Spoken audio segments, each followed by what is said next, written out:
The diamond on her finger caught the light as she raised her hand to show everyone at the coffee shop. My diamond on my engagement ring, the ring my fiancé had slipped onto my finger just 6 months ago. "He chose me," Madison whispered, her voice dripping with satisfaction as she leaned across the table. "He said he never really loved you, Sophia. It was always me." I stared at my former best friend, the woman who had been my maid of honor, who had helped me plan my wedding, who had helped my hair back when I was sick, who had celebrated every milestone in my life for the past 15 years. The woman who was now wearing my engagement ring and claiming my fiancé had chosen her instead. I'd love to know which corner of the globe you're watching from. And if this story speaks to you, make sure to subscribe. Tomorrow's video is one you absolutely can't miss.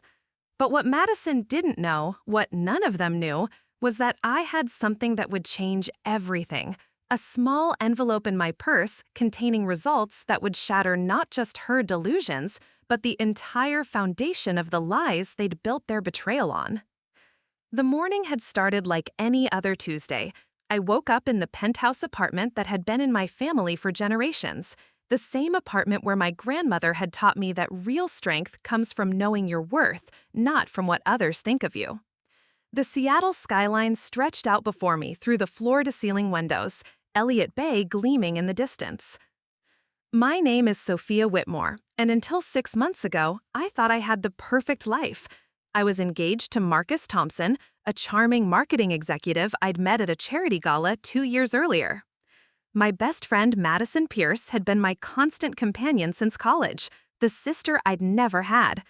I worked as a pediatric nurse at Seattle Children's Hospital, a job that fulfilled me even though I didn't need to work.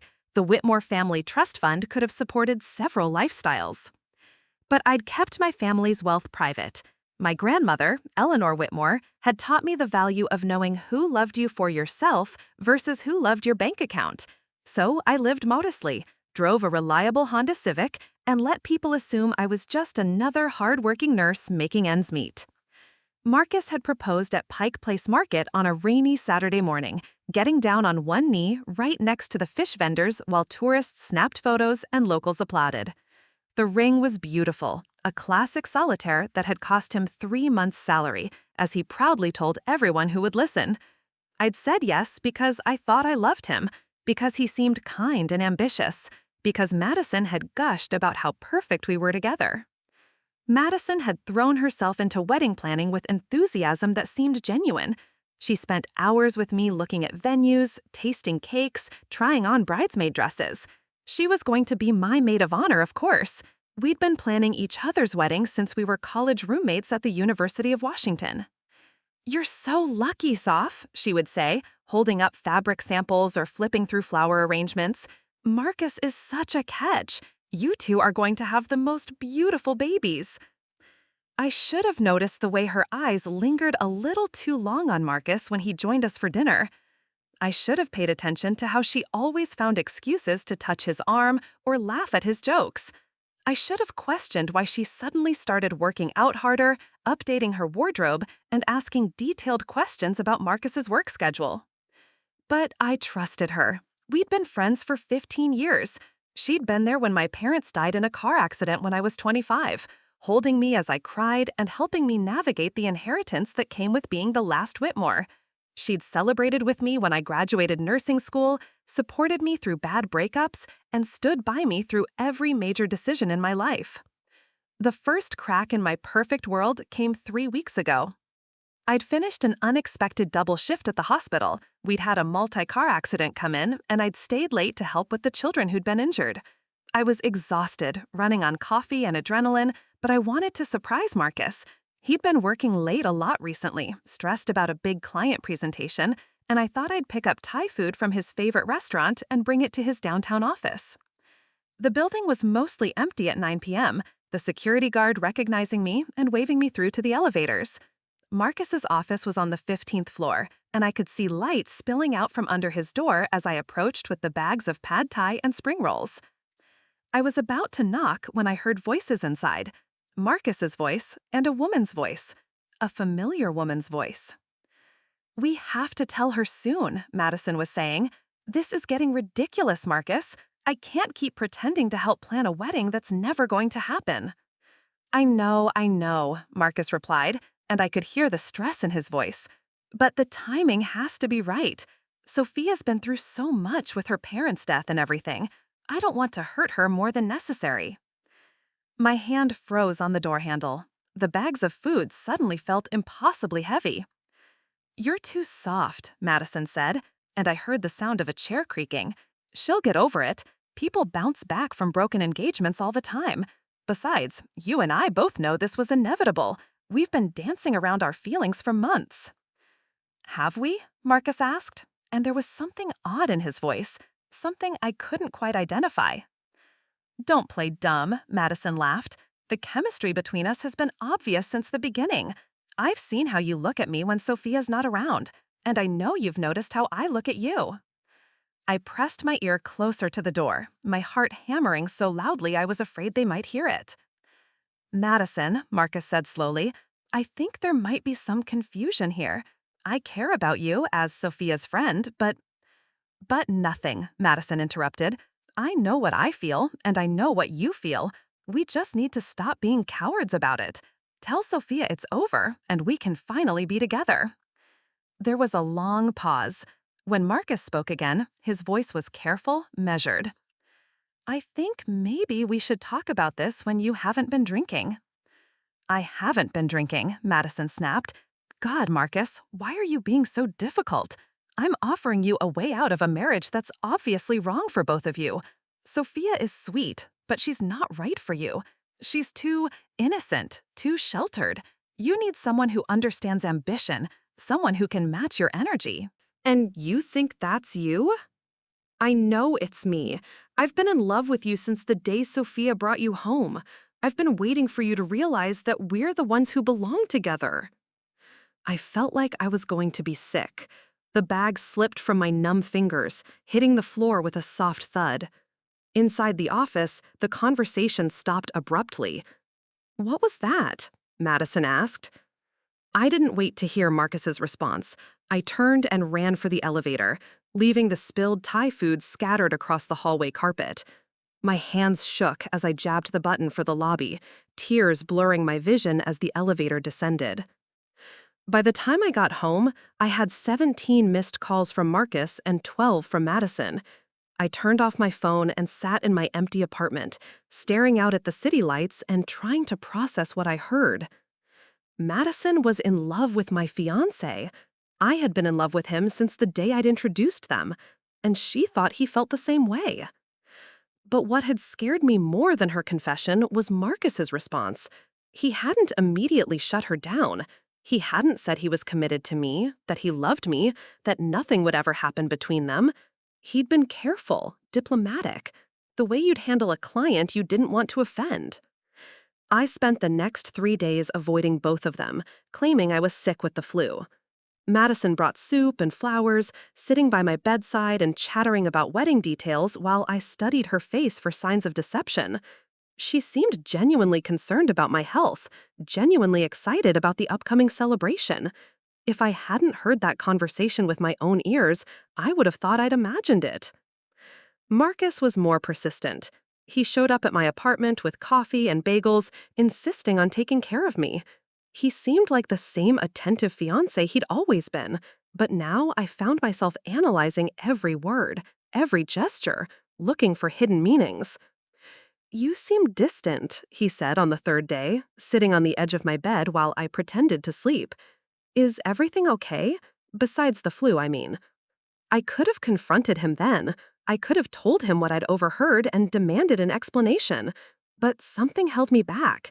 Maybe it was cowardice, or maybe it was some instinct telling me to wait and see what would happen next. "Just tired," I mumbled, keeping my eyes closed. "This flu really knocked me out." He kissed my forehead and promised to check on me later. After he left, I lay in bed staring at the ceiling and wondering if my entire relationship had been built on lies. The crisis that would change everything came exactly 1 week later. I was at work, finishing up my shift in the pediatric ICU, when my phone buzzed with a text from Madison. Emergency. Meet me at Cafe Luna ASAP. It's about Marcus. My blood ran cold. Cafe Luna was our usual spot, a little coffee shop in Capitol Hill where we'd spent countless hours over the years talking about everything from career goals to celebrity gossip. If Madison had something to tell me about Marcus, and she wanted to meet there instead of calling, it had to be serious. I changed out of my scrubs as quickly as possible and drove across town, my mind racing through possibilities. Has something happened to Marcus? Was he hurt? Sick? Or was Madison finally ready to confess her feelings? I found her at our usual table in the back corner, but something was immediately, glaringly different. She was dressed up. Not just casually nice, but actually dressed up, in a way that seemed inappropriate for an emergency meeting. Her hair was perfectly styled, her makeup flawless, and she was wearing a new dress I'd never seen before. A lot of love and effort went into bringing this story to life. If you're enjoying it, we'd be so grateful if you'd subscribe to our channel. Now, back to where we left off. And on her left hand, catching the afternoon light streaming through the cafe windows, was my engagement ring. My engagement ring on Madison's finger as she sat across from me with a smile that looked nothing like the emergency she'd texted about. "Hi, Soph," she said, her voice steady and calm. "Thanks for coming so quickly. We need to talk." I stared at my ring on Madison's finger, my mouth going dry. The diamond caught the light as she casually reached for her latte, not even trying to hide it. "Madison," I said slowly, my voice barely above a whisper, "why are you wearing my engagement ring?" She smiled, and it was a smile I'd never seen before. Cold, calculating, triumphant. "Because it's not your engagement ring anymore, Sophia. It's mine." The words hit me like a physical blow. I gripped the edge of the table, feeling like the floor was tilting beneath me. "What are you talking about?" Madison leaned back in her chair, twirling the ring around her finger with deliberate slowness. "Marcus and I had a long conversation last night, a very honest conversation about his real feelings, about what he really wants." "You're lying." The words came out sharper than I intended, loud enough that the couple at the next table glanced over. I lowered my voice. "Marcus loves me. We're getting married in 4 months." "Are you?" Madison raised an eyebrow. "Because according to Marcus, you're not. According to Marcus, this whole engagement has been a mistake. He said he's been trying to figure out how to tell you without breaking your heart completely." I felt sick. This couldn't be happening. Just last week, Marcus had been excited about finalizing the catering menu. 3 days ago, he'd been discussing honeymoon destinations. Yesterday morning, he'd kissed me goodbye and told me he loved me. "I don't believe you," I said, but even as the words left my mouth, I remembered that overheard conversation. Marcus's careful, diplomatic responses to Madison's advances, the way he hadn't immediately rejected her. "Call him," Madison said, sliding her phone across the table. "Call him right now and ask him yourself." My hands trembled as I pulled out my own phone. I scrolled to Marcus's contact, my finger hovering over the call button.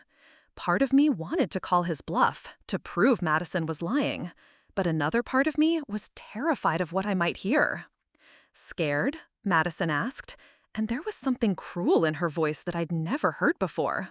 "Maybe deep down you already know the truth." Instead of calling, I texted, "Can you meet me at Cafe Luna? Madison said you wanted to talk." The response came back almost immediately. "On my way." We sat in tense silence for the next 20 minutes. Madison ordered another latte and a blueberry scone, eating casually as if she hadn't just blown up my entire world. I couldn't even look at the menu. My stomach was churning, and I kept staring at my ring on her finger, trying to make sense of how it had gotten there. When Marcus walked through the cafe door, I searched his face for answers. He looked nervous, running his hand through his hair the way he always did when he was stressed. His eyes found mine first, then shifted to Madison, and I saw something pass between them, a look I couldn't quite interpret. "Sophia," he said, sliding into the chair next to Madison. Not next to me, next to Madison. I'm glad you're here. We need to talk.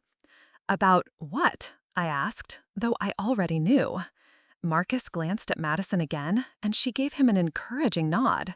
The gesture was so intimate, so familiar, that it made my chest tight. About us, Marcus said. About the engagement. About everything. Marcus, please, I said. Whatever Madison told you, whatever she said to convince you. She didn't convince me of anything.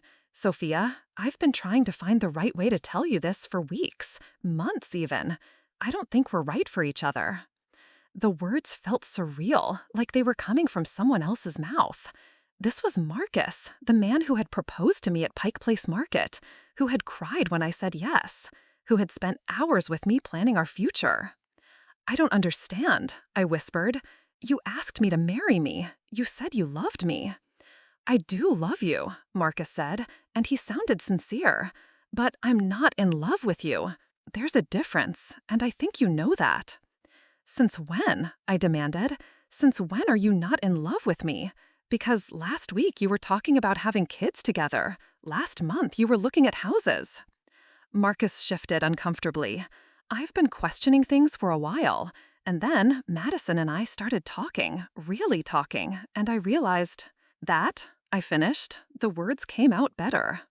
Yes, Madison said, reaching over to take Marcus's hand. My ring sparkled as their fingers intertwined. We're in love with each other, Sophia. We have been for months. We just didn't want to hurt you. I laughed, a harsh sound that made other cafe patrons look our way.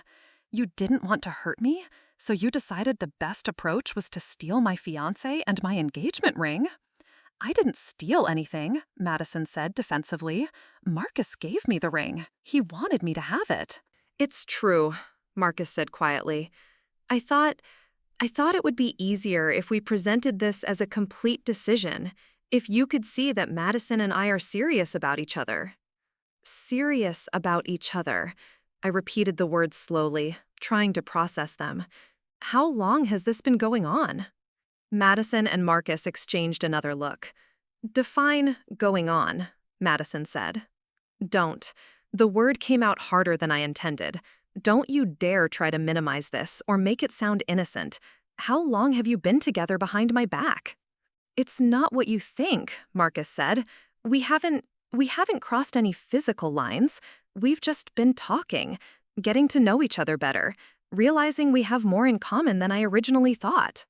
When? I pressed. When did these conversations start? About 3 months ago, Madison admitted. Remember when you were working those crazy overtime shifts during the flu outbreak? Marcus was feeling neglected, and we started texting, then talking on the phone, then meeting for coffee. 3 months. 3 months of secret conversations while I was working extra shifts to help sick children. 3 months of my best friend and my fiancé falling in love while I planned our wedding. And you didn't think to tell me? I asked. Either of you? We wanted to be sure, Marcus said. We didn't want to blow up your life over something that might just be a passing attraction. How considerate of you, I said, my voice dripping with sarcasm. Sophia, don't be like this, Madison said. You're hurt, I get it. But in the long run, this is better for everyone. You and Marcus weren't really compatible. You want different things. What do you mean we want different things? Madison gestured vaguely.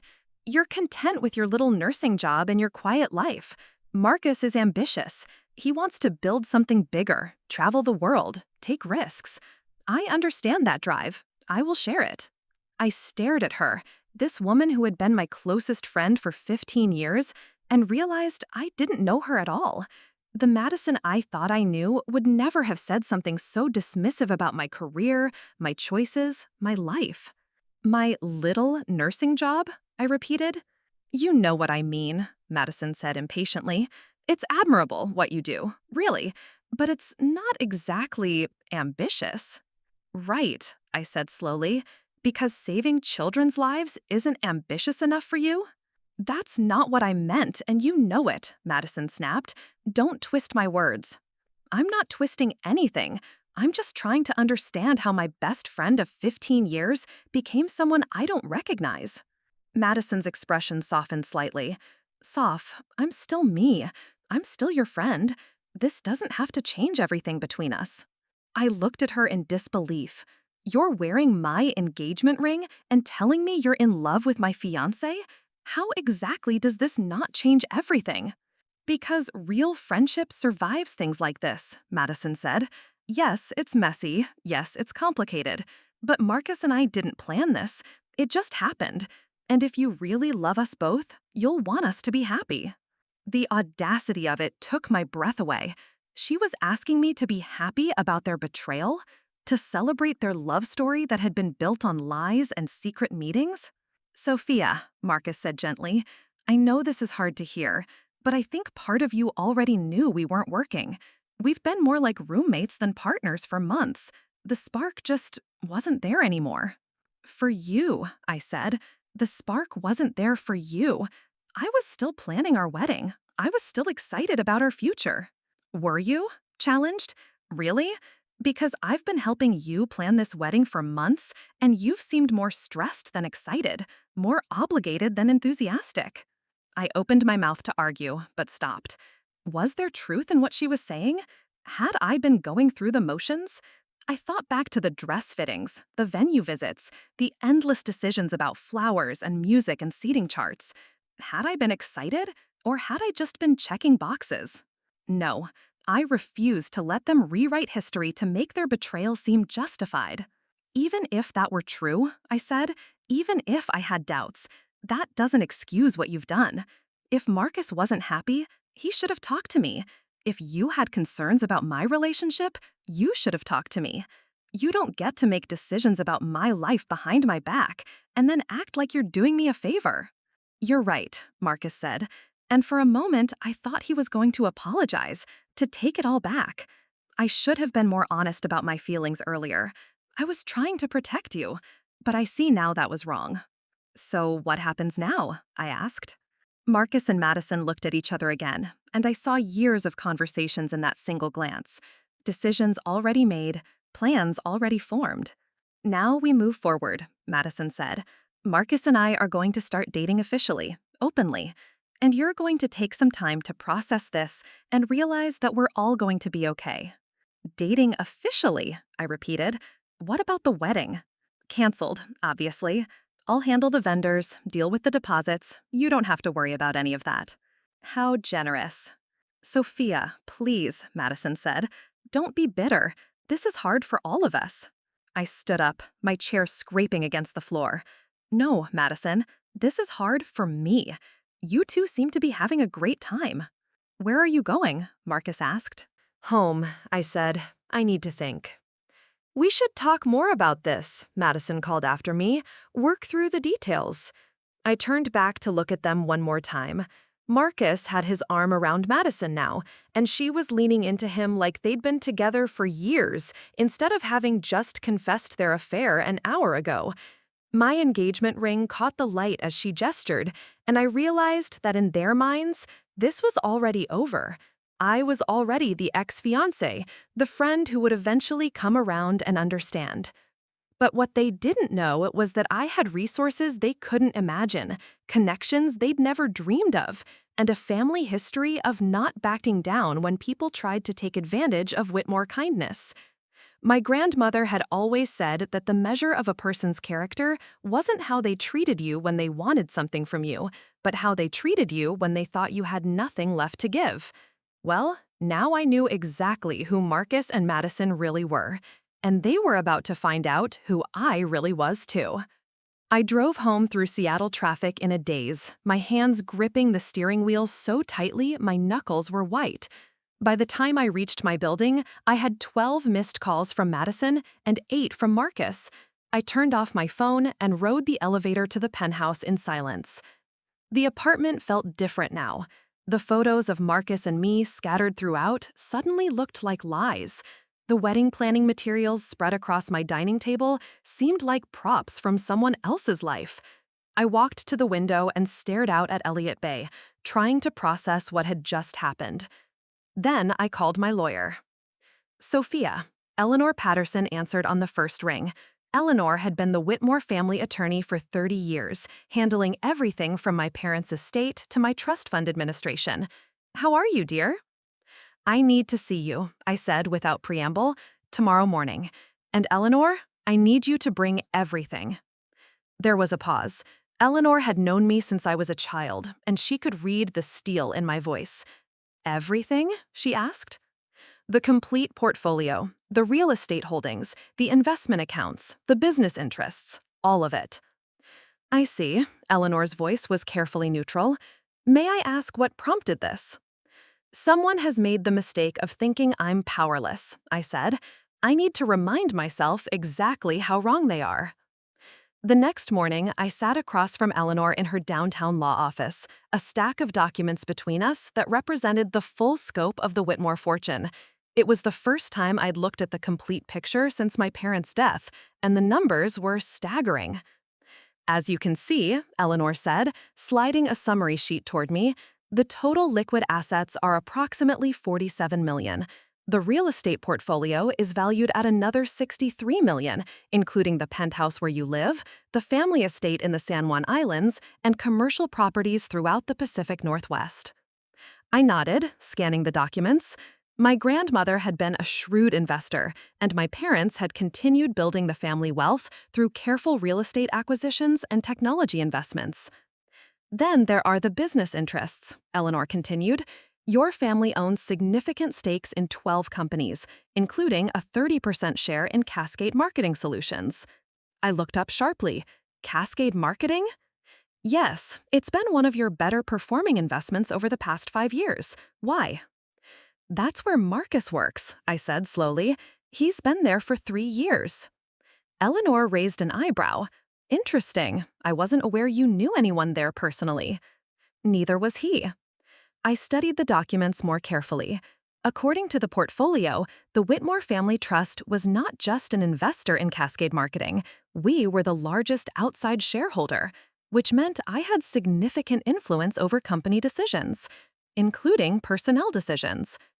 "Eleanor," I said, "I need you to arrange a meeting with the CEO of Cascade Marketing, this afternoon if possible." "Of course. May I ask what you're planning?" "I'm planning to take control of my life," I said. "For too long, I've let people underestimate me because I chose to live quietly. That ends now." 2 hours later, I was sitting in the executive conference room at Cascade Marketing, across from CEO David Chen. David was a sharp man in his 50s who had built the company from a small local firm into a regional powerhouse. "Mrs. Whitmore," David said, pouring coffee from an expensive-looking machine, "it's an honor to finally meet you in person. Your family's investment has been crucial to our growth." "Thank you," I said, accepting the coffee. "I wanted to discuss expanding that relationship." David's eyes lit up. "I'm always interested in hearing from our investors. What did you have in mind?" "I'd like to take a more active role in company operations, starting with personnel oversight." "Personnel oversight?" "I've been considering a career change," I said smoothly. "I'd like to spend some time observing your teams, understanding how the company operates from the inside. I'm particularly interested in the marketing department." David nodded enthusiastically. "Of course, we'd be honored to have you observe our operations. When would you like to start?" "Tomorrow," I said. "And David, I'd prefer to keep my identity confidential for now. I want to see how the company really functions, without people changing their behavior because they know I'm an investor." "Absolutely," David agreed. "We can introduce you as a consultant evaluating potential partnerships. That's not even technically untrue." That evening, I finally turned my phone back on. The messages were exactly what I expected. Marcus apologizing but standing firm in his decision. Madison alternated between fake sympathy and thinly veiled irritation that I wasn't being more mature about the situation. The latest message from Madison made my blood boil. "Soph, you're being dramatic. Come to dinner tomorrow night. Let's talk this through like adults. Marcus will be there, and we can all work out how to move forward as friends." Dinner. They wanted me to come to dinner and play happy family while Madison wore my engagement ring and planned her future with my ex-fiancé. I texted back, "I'll be there." But I wouldn't be coming as the heartbroken friend they expected. The next morning, I walked into Cascade Marketing wearing a tailored black suit and carrying a leather portfolio. I had my hair styled and wore makeup that emphasized my eyes. I looked professional, sophisticated, and nothing like the casual nurse in scrubs that my ex-fiancé was used to seeing. "You must be Miss Stevens," the receptionist said, using the alias Eleanor had arranged. "Mr. Chen is expecting you." David met me in the lobby and gave me a brief tour of the offices. The marketing department was on the third floor, an open-plan space filled with young professionals hunched over computers and whiteboards covered with campaign strategies. "That's our star team over there," David said, pointing to a cluster of desks near the windows. "They've been working on the Hartwell Industries account. It's our biggest client." I followed his gaze and saw Marcus sitting at one of the desks, typing intently on his laptop. He looked the same as always: khakis, button-down shirt, hair slightly messy from running his hands through it. But seeing him in this context, knowing what I now knew about the company's ownership structure, he looked smaller somehow, less impressive. "I'd like to observe that team specifically," I told David. "The Hartmel account sounds fascinating." "Of course, I'll have our department head introduce you." The department head, a woman named Sarah Martinez, was professional and welcoming. She explained the team structure, the current projects, and the challenges they were facing with the Hartwell campaign. "We're actually behind schedule," Sarah admitted quietly. "Marcus Thompson, one of our senior associates, has been distracted lately. Personal issues, I think. His work quality has declined significantly over the past few weeks." I nodded sympathetically while making mental notes. What kind of decline? "Missing deadlines, incomplete research, presentations that aren't up to his usual standard," Sarah said. "It's putting strain on the whole team. They're having to cover for him, work extra hours to compensate." That must be frustrating for everyone. It is. I've been thinking about recommending him for a performance improvement plan, but I hate to do that to someone who's usually reliable. I spent the morning observing the team dynamics.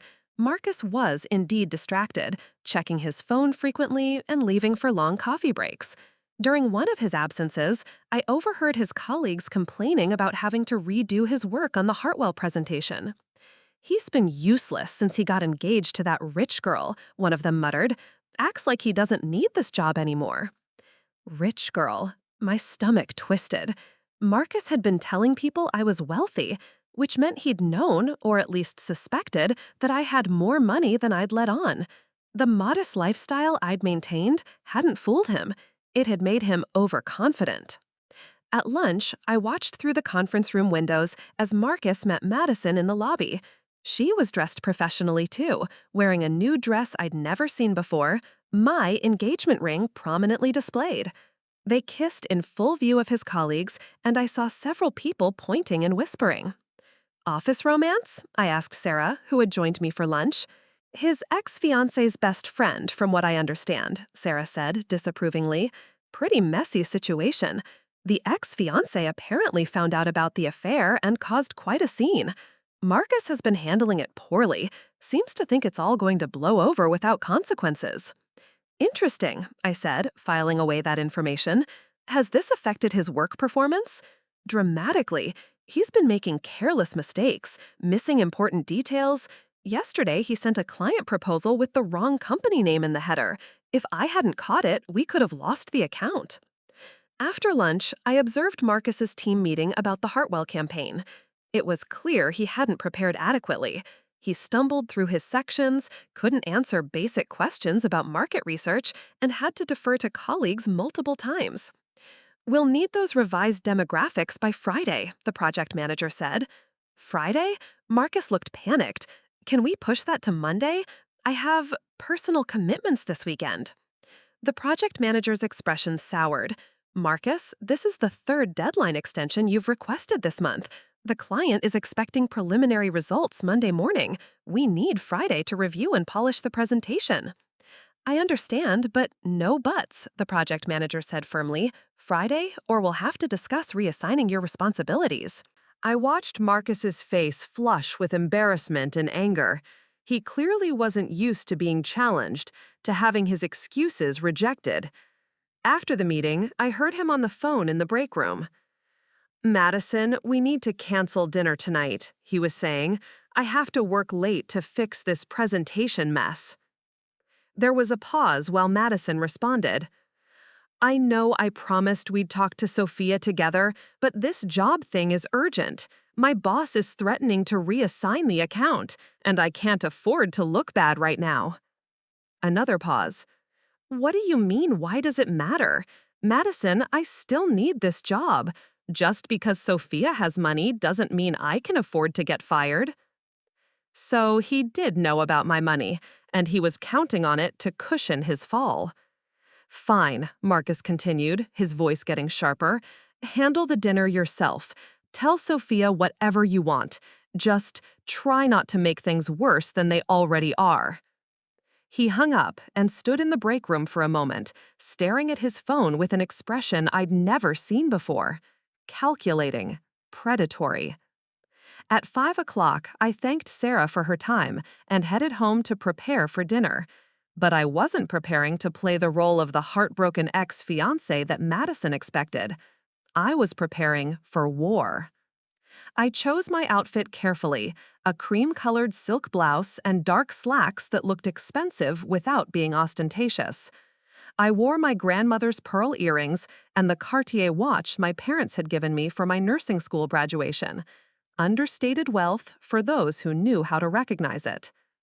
Madison had chosen an upscale restaurant in Belltown, the kind of place that required reservations and served tiny portions at premium prices.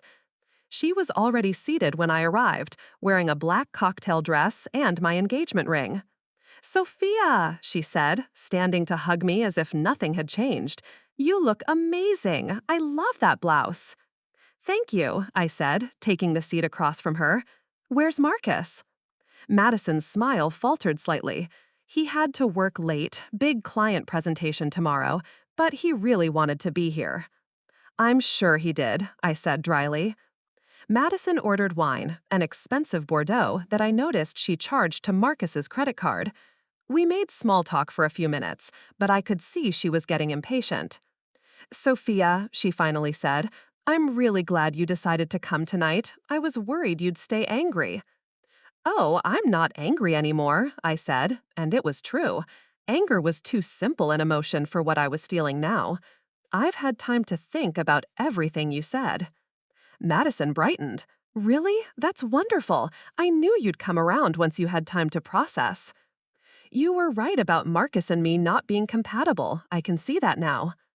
"I'm so glad you understand," Madison said, reaching across the table to squeeze my hand. "This is going to work out so much better for everyone." "Tell me," I said, "how long have you been planning this?" Madison blinked. "Planning what?" "The engagement ring theft, the affair, the systematic destruction of my relationship." Madison's face went pale. "Sophia, that's not... We didn't plan anything. It just happened." "Did it?" "Because I've been thinking about the timeline, Madison. 3 months ago, you started encouraging me to work more overtime shifts. You said it would be good for your career, remember? And around that same time, you started asking a lot of questions about Marcus's work schedule."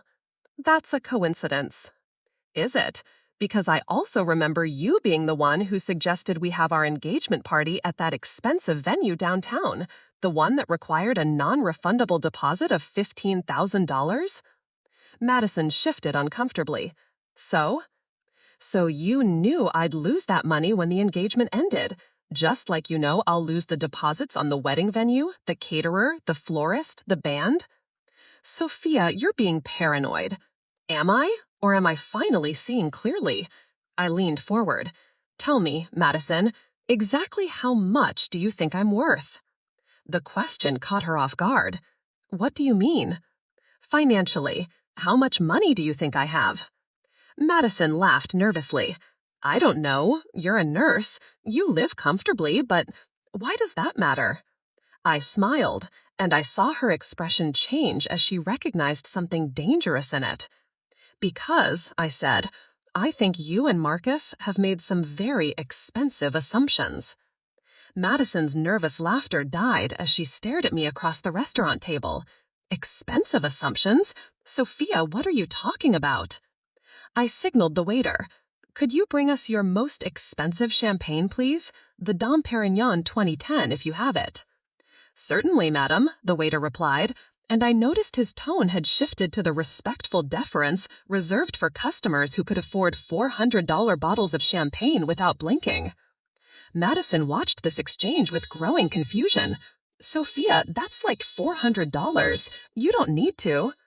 Actually, I do need to celebrate, I said, my voice calm and steady. See, Madison, I've learned some very interesting things today about loyalty, about friendship, about who people really are when they think no one important is watching. The champagne arrived with the appropriate ceremony. I tasted it, nodded my approval, and waited until our glasses were filled before continuing. To tell the truth, I said, raising my glass. Madison reluctantly clinked glasses with me, but I could see the wheels turning in her head. She was starting to realize this wasn't going according to her plan. I spent today at Cascade Marketing, I said casually, taking a sip of champagne. Madison nearly choked on her drink. You what? Observing, learning. It's amazing what you can discover when you actually pay attention. I set down my glass and pulled out my phone. For instance, I learned that Marcus has been telling his colleagues he's engaged to a rich girl. Interesting phrase, don't you think? The color drained from Madison's face. I don't know what you're implying. I'm not implying anything. I'm stating facts. I scrolled through my notes. I also learned that his work performance has declined dramatically over the past few weeks, missing deadlines, sloppy presentations, forcing his colleagues to cover for him. His department head is considering putting him on a performance improvement plan. So, people go through rough patches at work. True, but this particular rough patch coincides perfectly with when he started his affair with you. Almost like he's been distracted by planning his new life with someone else's money. Madison's hand instinctively moved to cover my engagement ring. Sophia, you're being ridiculous. Marcus loves me. This isn't about money. Isn't it? I leaned forward. Then tell me, Madison, why did you encourage me to book the most expensive wedding venue in Seattle? Why did you push for the designer dress that cost $8,000? Why did you insist on the catering package that required full payment up front? Because I wanted your wedding to be perfect. Or because you wanted to make sure I'd lose as much money as possible when it was canceled. I pulled out a folder from my purse. See, I've been doing some math. Between the venue, catering, flowers, music, photography, and my dress, I stand to lose about $67,000 in non-refundable deposits. Madison was quiet now, her face pale. That's a lot of money for a nurse, isn't it? I continued. Devastating, really. Enough to keep someone financially dependent and emotionally broken for quite a while. Long enough for you and Marcus to establish your new life together without interference. That's not... We didn't, Madison stumbled over her words. The thing is, Madison, you made one crucial error in your calculations. I opened the folder and spread several documents across the table. Bank statements, investment portfolios, property deeds. Madison's eyes widened as she scanned the papers. This can't be real. Oh, it's very real. The Whitmore Family Trust is worth approximately $110 million. The penthouse apartment I live in?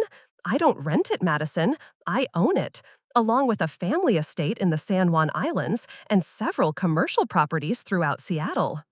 Madison was staring at the documents like they were written in a foreign language. But you're a nurse. You drive a Honda Civic. Because I choose to. My grandmother taught me that real wealth means having the freedom to live however you want, not feeling obligated to prove anything to anyone. I gathered the papers back into the folder. She also taught me to be very careful about who I trust with that information. Why are you showing me this now? Because I want you to understand exactly how badly you've miscalculated. I took another sip of champagne. You see, I don't just have money, Madison. I have power. Real power. I pulled out my phone and showed her a photo I'd taken earlier. This is Marcus at work today, looking panicked because he couldn't complete a simple market analysis. Would you like to know why he's struggling so much? Madison shook her head, but I continued anyway. Because he's been distracted planning his future with you. A future that depends entirely on money he thinks he'll have access to through me. Money that was never his to begin with. Sophia, please. Let me tell you about Cascade Marketing, I interrupted. It's a successful regional firm that's been growing rapidly over the past 5 years. Do you know why it's been so successful? Because the Whitmore Family Trust owns 30% of the company. I'm not just observing Marcus's workplace, Madison. I'm one of the primary stakeholders in his career. The implications hit Madison like a physical blow. You could have him fired. I could, but that would be too simple. I signaled for the check. Instead, I've decided to let Marcus's own incompetence handle his downfall. It turns out that when you're planning to leave your job anyway because you think your ex-fiancé will support you, you don't put much effort in actually doing the work. The waiter brought the check, and I placed a black American Express card on the table without looking at the total. His department head is recommending his termination next week, I continued. Poor performance, missed deadlines, negative impact on team morale. It will all be very legitimate and well documented. Madison was gripping her champagne glass so tightly I thought it might shatter. What do you want from me? I want my engagement ring back. What? The ring, Madison. Take it off and give it back to me. But Marcus gave it to me. He said, Marcus gave you a ring that he purchased with money he borrowed against his future earning potential that no longer exists. I held out my hand. The ring, please. With trembling fingers, Madison slipped the ring off and placed it in my palm. It felt heavier than I remembered, or maybe that was just the weight of everything it represented. There's something else you should know, I said, sliding the ring onto my own finger. I had the ring appraised yesterday. It's not worth what Marcus told you it was. The diamond is lower quality than he claimed, and the setting is mass-produced. He paid about $1,200 for it, not the $5,000 he's been bragging about. Madison's face crumpled. He lied about that too? Apparently he's been lying about a lot of things, including his feelings for you. What do you mean? I pulled out my phone and played a recording. Marcus's voice filled the space between us. Madison, I still need this job. Just because Sophia has money doesn't mean I can afford to get fired. Handle the dinner yourself. Tell Sophia whatever you want. Just try not to make things worse than they already are. Madison listened to her boyfriend dismissing her, using her, treating her like an inconvenience to be managed rather than a partner to be cherished. That was this afternoon, I said, when he chose work over supporting you through this difficult conversation, when he left you to face me alone while he tried to salvage his career. Tears were streaming down Madison's face now. He said he loved me. Maybe he does, or maybe he loves the idea of having access to money he thinks I have. Either way, that access is permanently revoked.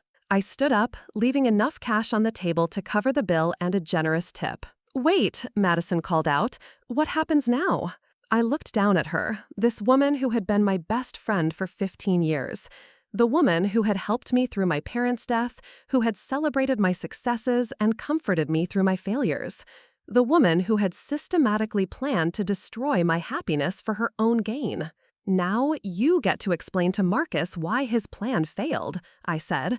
You get to tell him that the rich ex-fiancé he was counting on to fund your new life together isn't quite as naive as you both assumed. Sophia, please, our friendship ended the moment you decided my engagement ring looked better on your finger than mine. I picked up my purse.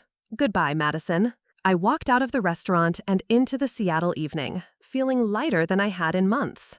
My phone buzzed with a text from Eleanor. David Chen called. Marcus Thompson's employment was terminated effective immediately. Shall I proceed with the other arrangements we discussed? I typed back, yes, all of them. 3 months later, I was sitting in my office at the newly established Whitmore Foundation, a charitable organization focused on supporting healthcare workers and funding pediatric research. I'd left my position at the hospital to run the foundation full-time, finally using my family's resources for something meaningful. My assistant knocked on the door. "Miss Whitmore, there's Madison Pierce here to see you. She says it's urgent." I looked up from the grant applications I was reviewing. "Send her in." Madison entered my office looking drastically different. Gone were the designer clothes and perfect makeup. She wore jeans and a simple sweater, and her hair was pulled back in a messy ponytail. She looked tired, older, defeated. "Hello, Madison." "Sophia, thank you for seeing me. I know I don't deserve—" "You're right, you don't." I gestured to the chair across from my desk. "What do you want?" Madison sat down heavily. "I wanted to apologize for everything, and to ask, I'm in trouble, Sophia. Real trouble." "What kind of trouble?" "Financial.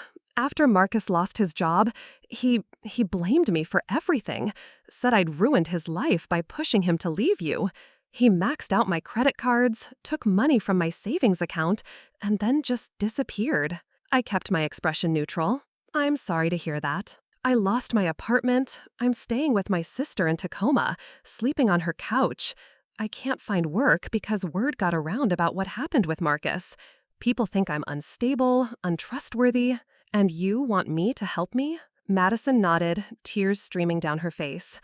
"I know I don't have the right to ask. I know what I did was unforgivable. But Sophia, we were friends for 15 years. That has to count for something." I studied her for a long moment. This broken woman sitting in my office bore little resemblance to the confident, manipulative person who had stolen my fiancé and worn my engagement ring. "You're right about one thing," I said finally. 15 years does count for something. It counts as 15 years of trust that you destroyed for a man who abandoned you the moment things got difficult. I know I was wrong. I was jealous and stupid." "You were calculating and deliberate," I corrected. "Don't try to minimize what you did by calling it stupidity. You made conscious choices to betray me, and now you're facing the consequences of those choices." Madison sobbed harder. "So you won't help me?" I reached into my desk drawer and pulled out an envelope. "I'm going to give you something, Madison. Not because you deserve it, but because the person I used to be, the person who considered you a sister, deserves to rest in peace." I handed her the envelope. Inside was a cashier's check for $25,000. Madison stared at it in shock. "Sophia, I can't. This is too much." "It's enough to get you back on your feet. Find an apartment, pay off your debts, start over." "But Madison?" I waited until she looked at me. "This is the last time. Don't contact me again. Don't ask for more help. Don't try to rebuild our friendship. Take this money and build a new life somewhere far away from mine." Madison clutched the check to her chest. Thank you so much. I swear I'll pay you back." "No," I said firmly. "You won't pay me back because we will never see each other again. This isn't the beginning of a reconciliation, Madison. This is the end." She nodded through her tears and left without another word. I turned back to my grant applications, but my mind wandered to a letter I'd received the week before. It was from Marcus, postmarked from Las Vegas. He'd apparently moved there after losing his job, hoping to reinvent himself in a new city. The letter was full of apologies and explanations, claims that he'd made a terrible mistake, that he'd never stopped loving me. The letter had gone straight into the shredder. I'd learned something valuable from this whole experience, that real strength isn't about having money or power or influence. Real strength is knowing your worth and refusing to let anyone diminish it. It's about choosing to surround yourself with people who celebrate your success rather than trying to steal it. And sometimes, real strength means walking away from people you love when they prove they don't deserve that love. My engagement ring, my real engagement ring, the one Marcus had given me and Madison had stolen, sat in a jewelry box at home. I'd had it reset into a pendant that I wore close to my heart, not as a symbol of lost love, but as a reminder of lessons learned and strength discovered. The Whitmore Foundation was thriving. I was making a real difference in the lives of healthcare workers and sick children. I'd found purpose in my wealth, meaning in my privilege. And I'd learned that the best revenge isn't destroying your enemies, it's building a life so fulfilling that you forget they ever mattered. Looking for more? We've got 2 amazing stories ready for you right on screen. If this one touched you, these are absolutely worth your time. Click to watch them now. And hey, subscribe and hit that bell to never miss our latest uploads.